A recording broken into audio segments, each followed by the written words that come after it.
800 people. They were going to hang over 800 people yesterday.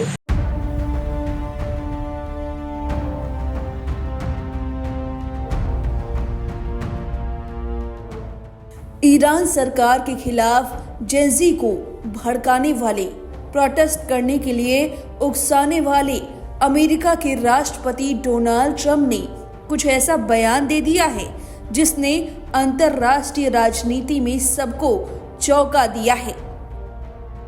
आमतौर पर Iran पर सख्त रुख अपनाने वाले डोनाल्ड ट्रंप इस बार उल्टा कदम उठाते हुए ईरानी सरकार की खुलकर तारीफ कर रहे हैं और यही बात किसी को हजम नहीं हो रही है,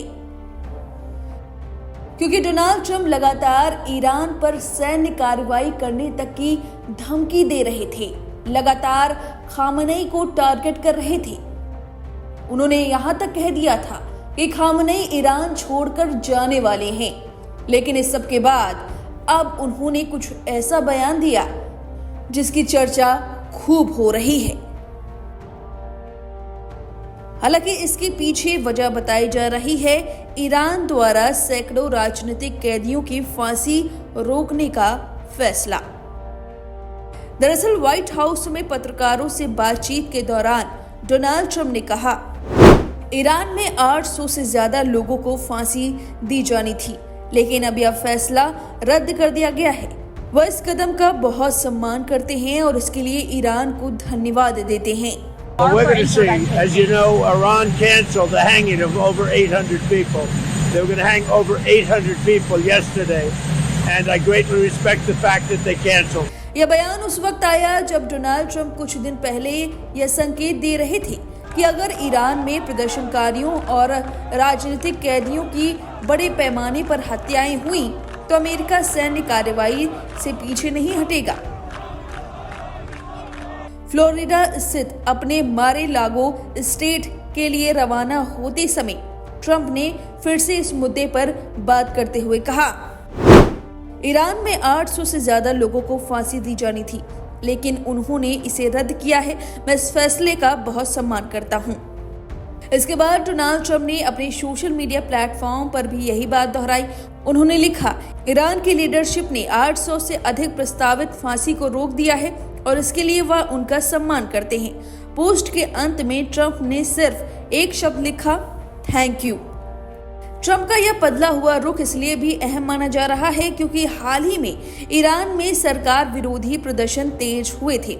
उस दौरान ट्रंप लगातार यह चेतावनी दे रहे थे कि अगर ईरानी सरकार ने प्रदर्शनकारी कैदियों पर सख्ती दिखाई या सामूहिक हत्याएं हुई तो अमेरिका चुप नहीं बैठेगा।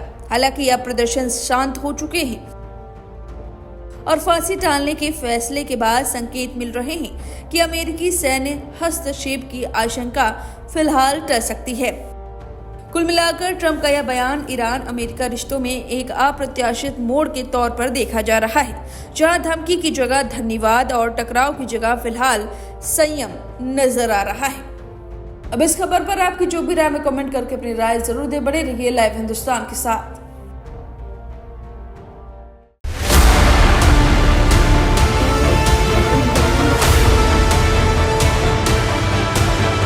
ईरान में दिसंबर 2025 से शुरू हुए सरकार विरोधी प्रदर्शनों का सिलसिला जनवरी 2026 की दूसरे सप्ताह में भी जारी है, जहां आर्थिक संकट, भ्रष्टाचार और राजनीतिक दमन के खिलाफ लाखों लोग सड़कों पर उतरे हैं।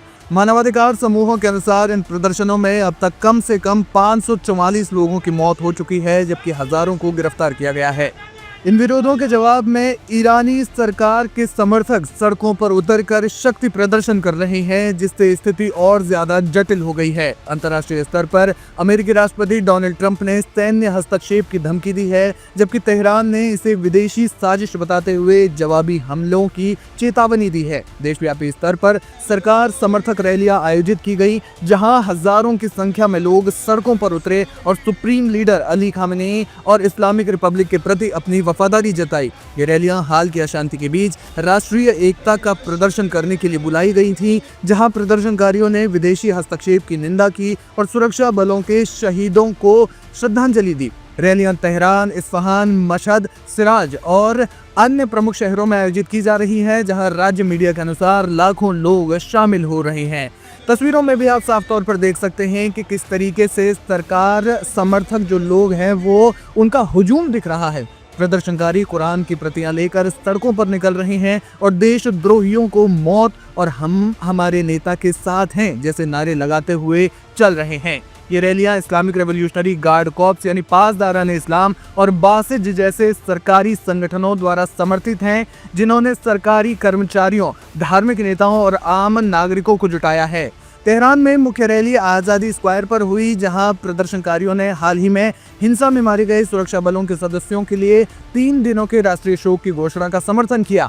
राज्य प्रसारक IRIB ने इन रैलियों को लाइव प्रसारित किया, जहां वक्ताओं ने अमेरिका और इसराइल को अशांति के लिए जिम्मेदार ठहराया और कहा कि ये विदेशी साजिश का हिस्सा है। विदेश मंत्री ने कहा कि स्थिति पूर्ण नियंत्रण में है और रैलियां ईरान की एकजुटता का प्रमाण है। दूसरी ओर ईरान के राष्ट्रपति मसूद पेज़ेश्कियान ने रैलियों को राष्ट्रीय एकता का प्रतीक बताया है और कहा कि ईरान के लोग अपनी सरकार के साथ खड़े हैं। संसद स्पीकर मोहम्मद बागेर खलीबाफ ने प्रदर्शनकारियों से अपील की कि वे आर्थिक चुनौतियों के बावजूद धैर्य रखें और विदेशी ताकतों के जाल में ना फंसे। इस्लामिक प्रोपेगेंडा कोऑर्डिनेशन काउंसिल ने इन रैलियों को आयोजित करने में प्रमुख भूमिका निभाई है, जहां प्रदर्शनकारियों ने सार्वजनिक संपत्ति की क्षति की निंदा की और शांति की अपील की। ये रैलियां हाल की घटनाओं के जवाब में आयोजित की गई हैं, जहां सरकार ने दावा किया कि प्रदर्शन ईरान की मजबूत इच्छा शक्ति को दर्शाते हैं। राज्य मीडिया ने वीडियो और तस्वीरें जारी की जिनमें बड़ी भीड़ दिखाई दे रही है, जो कुरान और राष्ट्रीय झंडे लेकर मार्च कर रही है। ये रैलियां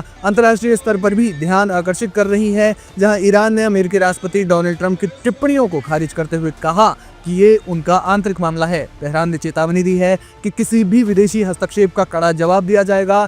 कुल मिलाकर ये सरकार समर्थक रैलियां ईरान की राजनीतिक स्थिरता और एकता को मजबूत करने का प्रयास है, जो राज्य मीडिया द्वारा व्यापक रूप से प्रचारित की जा रही हैं। आगे की घटनाओं पर फिलहाल नजर बनी हुई है, लेकिन आपको बता दें कि जमीनी स्तर पर जो हालात हैं उसमें सरकार समर्थक बनाम सरकार विरोधी लड़ाई मुख्य रूप से निकल कर आ रही है।